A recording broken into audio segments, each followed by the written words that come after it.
What's up, everybody? So look, check it out. So tonight, I want to speak on parenting and an important rule of parenting. Whether you're co-parenting, whether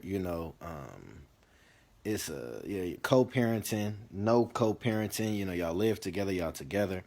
This is a very important rule within parenting, and it kind of goes into power structure, authority structure, respect, and the future for the children.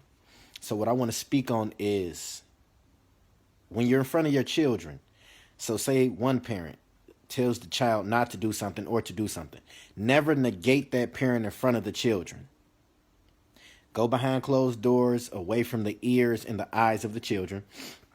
And then you tell them, hey, I disagree with when you told them to do this or how you told them to do that or whatever the case may be. But in front of those children, never negate each other, because what happens is when you negate each other, disagree with each other in front of the children, it waters down the power structure and the authoritarian structure that you have between you two above the children.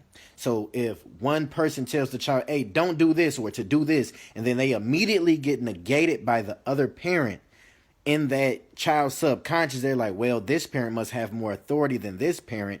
And it makes whatever that parent told them to do or not to do weaker.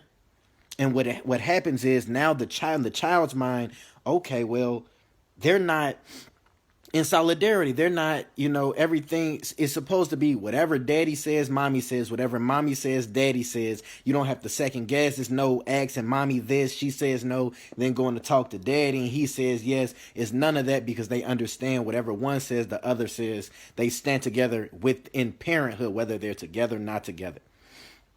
It leads into respect. If you tell the child to do something, or the mother or the father tells the child to do something, and it's respected and nothing is said from the other parent, that child respects whatever that parent says. But if it's immediately negated, you say, don't do this, and that other parent says, no, let them do that. Or you tell them, do this, and the other parent says, no, do this. That immediately waters down the respect that the child would have for whatever that parent has to say. Because in that child's mind, well, they told me to do this, but the other parent disagreed. So maybe what this parent has to say isn't that important. And what you want to do is, in front of the children, you want to stand solid.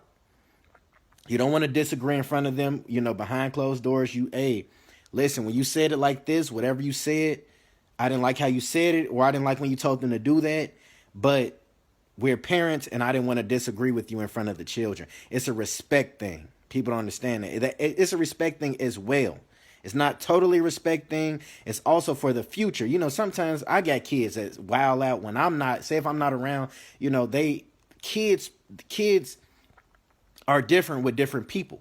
So my children are different with their mother than they're with me. They respect their mother. They respect me as well. But sometimes she has to tell them like, hey, I'm going to tell your daddy. And then they already know what time it is. So with that being said, if you're negating each other in front of each other, you're watering down the power structure, the authority structure, and the solidarity between your parenthood. You should never do that. I see a lot of younger parents doing that.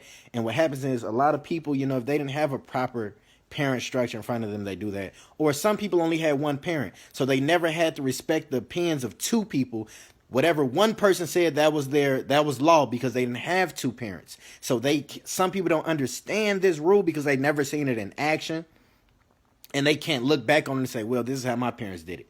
But y'all have a good night. Thanksgiving is tomorrow. Yeah. Good night.